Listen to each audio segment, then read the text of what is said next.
¿De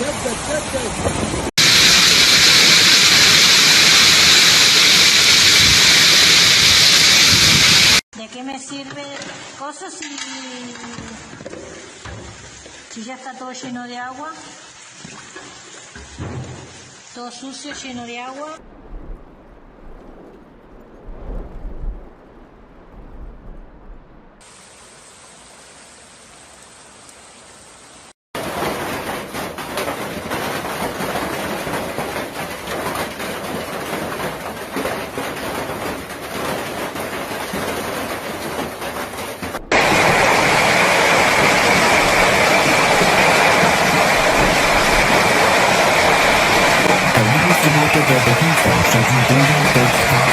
Floating in low-lying areas. Several videos circulate on social media show the streets covered a thick layer of ice, making it difficult to residents to navigate in the area. Istanbul, Turkey was hit by severe hailstorm on a Friday evening, caused extensive damage to homes and vehicles in several neighborhoods. The hailstorm sound a slight typical ball pelted down from the sky for over an hour, creating a scene chaos and destruction. Local authorities have confirmed that several people have been injured in the hailstorm, with some requiring hospitalization. Emergency services have been deployed to affected areas to provide assistance to those affected. Residents have been advised to stay indoors and avoid any unnecessary travel until the situation improves. The authorities have also issued a warning to drivers to be cautioned from the road due to not those conditions. The hailstorms is rare occurrence in Istanbul, but many residents reported that they have never experienced anything like it before. The severe weather conditions have disrupted daily life in affected areas, where many businesses and schools forced to close.